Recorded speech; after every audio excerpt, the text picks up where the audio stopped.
Hi friends, അസ്സലാമു അലൈക്കും. എല്ലാവർക്കും ഐഷ ശ്രീ വേൾഡിൻ്റെ പുതിയൊരു വീഡിയോയിലേക്ക് സ്വാഗതം. ഇന്ന് നമ്മൾ തയ്യാറാക്കുന്നത് നമ്മൾ ബേക്കറിയിൽ നിന്നൊക്കെ വാങ്ങിച്ച് കഴിക്കുന്ന നല്ല പഞ്ഞി പോലെയുള്ള വട്ടയപ്പമാണ്. നിങ്ങൾക്കിത് കാണുമ്പോൾ തന്നെ മനസ്സിലാകും നല്ല സോഫ്റ്റാണെന്ന്, അതുപോലെ നല്ല ടേസ്റ്റുമാണിത്.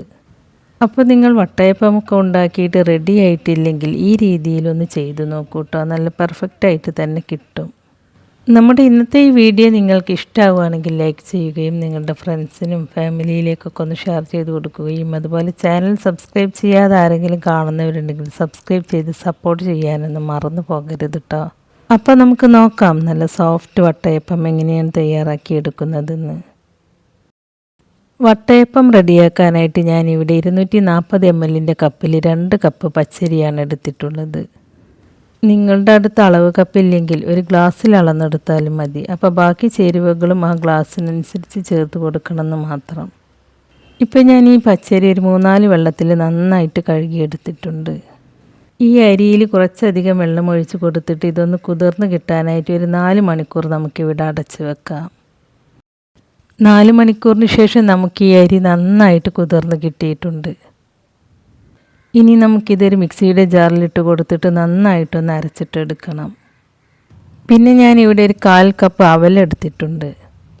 വെളുത്ത ഇതുപോലത്തെ നല്ല തിന്നായിട്ടുള്ള അവലാണ് കേട്ടോ ഞാൻ ഇതിലേക്ക് എടുത്തിട്ടുള്ളത്. നിങ്ങൾക്കിതിലേക്ക് ഏത് അവൽ വേണമെങ്കിലും എടുക്കാം കേട്ടോ. ഇതുപോലെ നമ്മൾ വെള്ള അവലാണ് എടുക്കുന്നതെങ്കിൽ വട്ടയപ്പത്തിൻ്റെ കളറും നല്ല വെള്ള കളറിൽ തന്നെ ഇരിക്കും.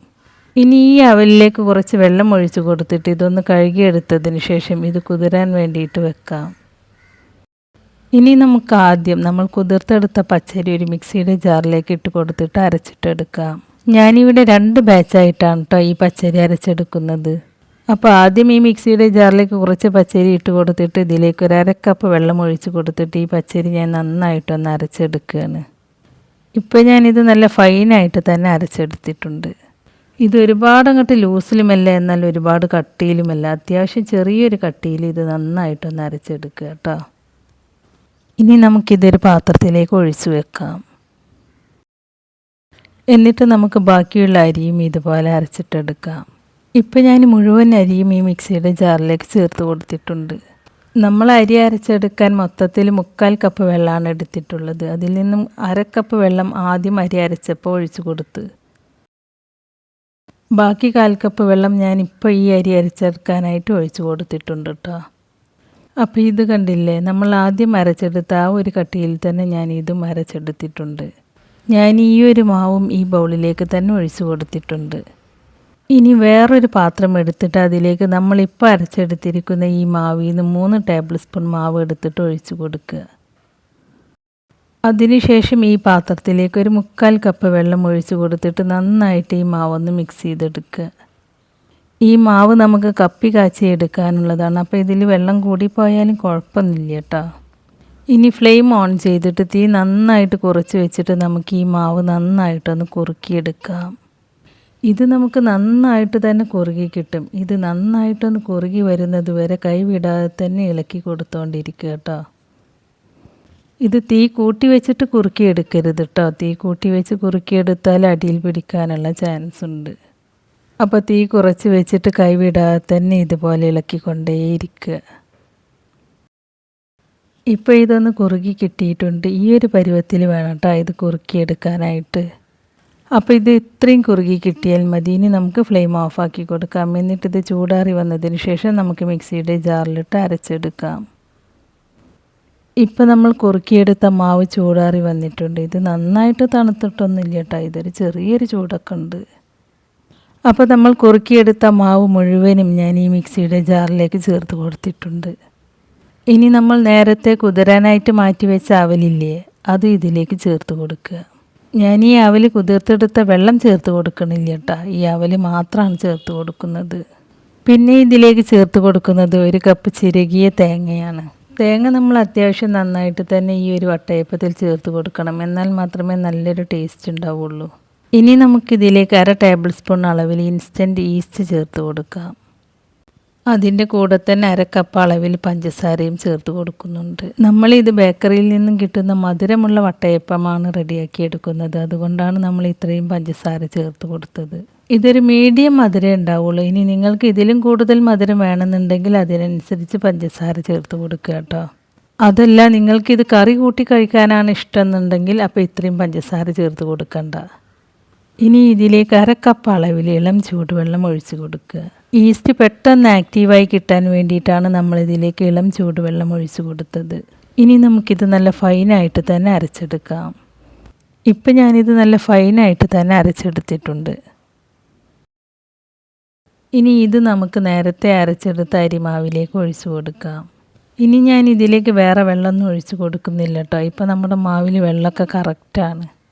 ഇനി ഇതിലേക്ക് ആവശ്യത്തിനുള്ള ഉപ്പിട്ട് കൊടുക്കുക.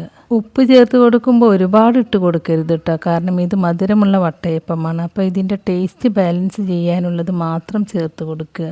ഇനി ഞാൻ ഇതിലേക്ക് നല്ലൊരു ഫ്ലേവറിന് വേണ്ടിയിട്ട് 1/2 ടേബിൾ സ്പൂൺ ഏലക്കയും പഞ്ചസാരയും കൂടി കൂട്ടി പൊടിച്ചതാണ് ചേർത്ത് കൊടുത്തിട്ടുള്ളത്. ഇനി നമുക്ക് ഈ മാവ് നന്നായിട്ടൊന്ന് മിക്സ് ചെയ്തിട്ടെടുക്കാം.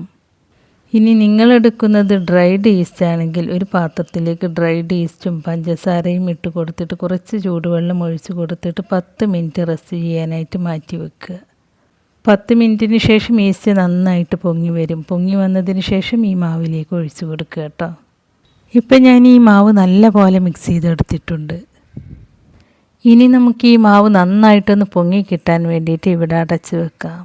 ഏകദേശം ഒരു 3 മണിക്കൂറൊക്കെ ആകുമ്പോഴേക്കും ഈ മാവ് നന്നായിട്ട് പൊങ്ങി വരും. മാവ് പൊങ്ങി വരുന്നത് കാലാവസ്ഥക്കനുസരിച്ചായിരിക്കും. ചൂടുള്ള സ്ഥലത്താണെങ്കിൽ പെട്ടെന്ന് പൊങ്ങി വരും. തണുപ്പുള്ള സ്ഥലത്താണെങ്കിൽ കുറച്ച് കൂടുതൽ സമയമെടുക്കും. എനിക്ക് ഈ മാവ് 3 മണിക്കൂറിന് മുമ്പ് തന്നെ നന്നായിട്ട് തന്നെ പൊങ്ങി കിട്ടിയിട്ടുണ്ട് കേട്ടോ. കണ്ടോ, ഈ മാവിൽ നിറയെ ബബിൾസൊക്കെ വന്നിട്ട് നല്ല സോഫ്റ്റായിട്ടുള്ള മാവായിട്ട് തന്നെ കിട്ടിയിട്ടുണ്ട്. ഇനി നമുക്കിത് പതിയെ ഒന്ന് മിക്സ് ചെയ്തെടുക്കാം.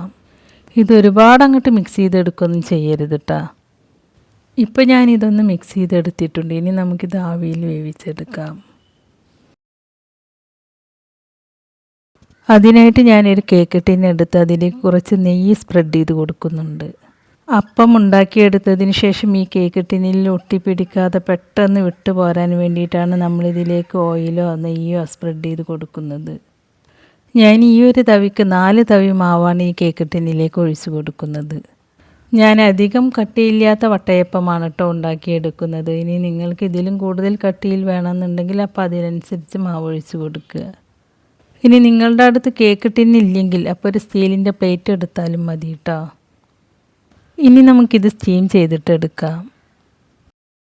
സ്റ്റീം ചെയ്തെടുക്കാനായിട്ട് ഞാനിവിടെ ഒരു ഇഡ്ഡലി ചെമ്പിൽ കുറച്ച് വെള്ളം തിളപ്പിച്ചെടുത്തിട്ടുണ്ട്. ഈ ഇഡ്ഡലി ചെമ്പിലേക്ക് ഒരു തട്ട് വെച്ച് കൊടുക്കുക. എന്നിട്ട് ഇതുപോലെ ആവി വന്നതിന് ശേഷം നമ്മൾ മാവ് ഒഴിച്ച് കൊടുത്ത കേക്ക് ടിന്നി ഈ തട്ടിലേക്ക് വെച്ച് കൊടുക്കുക. അതിനുശേഷം അടച്ച് വെച്ചിട്ട് ഹൈ ഫ്ലെയിമിൽ തന്നെ വെച്ചിട്ട് ഏകദേശം ഒരു 10-12 മിനിറ്റ് വരെ ഇതൊന്ന് ആവി കയറ്റിയെടുക്കുക. ഒരു 12 മിനിറ്റ് ആയപ്പോഴേക്കും നമുക്കിത് നല്ല പോലെ വെന്ത് കിട്ടിയിട്ടുണ്ട്. ഇത് വെന്തോന്ന് അറിയാൻ വേണ്ടിയിട്ട് ഒരു ടൂത്ത് പിക്കോ ഒരു കത്തിയോ കൊണ്ട് ഇതുപോലെ ഒന്ന് കുത്തി നോക്കുക. കുത്തി നോക്കുമ്പോൾ സ്റ്റിക്കിൽ മാവ് ഒട്ടിപ്പിടിക്കുന്നില്ല എന്നുണ്ടെങ്കിൽ അപ്പോൾ ഈ വട്ടയപ്പം നന്നായിട്ട് വെന്തിട്ടുണ്ടാവും. ഇനി വെന്തിട്ടില്ല എന്നുണ്ടെങ്കിൽ അപ്പോൾ കുറച്ച് സമയം കൂടി അടച്ച് വെച്ചിട്ട് സ്റ്റീം ചെയ്തെടുത്താൽ മതി. നമുക്കിത് നല്ലപോലെ വെന്ത് കിട്ടിയിട്ടുണ്ട്. അപ്പോൾ ഞാനിത് ഇഡ്ഡലി പാത്രത്തിൽ നിന്നും പുറത്തേക്ക് എടുത്ത് വെക്കുകയാണ്.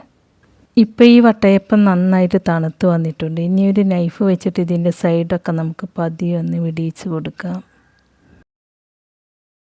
എന്നിട്ട് നമുക്കിത് പാത്രത്തിൽ നിന്നും പതിയെ പുറത്തേക്ക് എടുക്കാം. കണ്ടോ, പാത്രത്തിൽ ഒട്ടും ഒട്ടിപ്പിടിക്കാതെ തന്നെ നമുക്കിത് പെർഫെക്റ്റായിട്ട് തന്നെ ഈ പാത്രത്തിൽ നിന്നും ഇളക്കിയെടുക്കാനായിട്ട് പറ്റിയിട്ടുണ്ട്. ഇത് കാണുമ്പോൾ തന്നെ നിങ്ങൾക്കറിയാം നല്ല സോഫ്റ്റാണെന്ന്.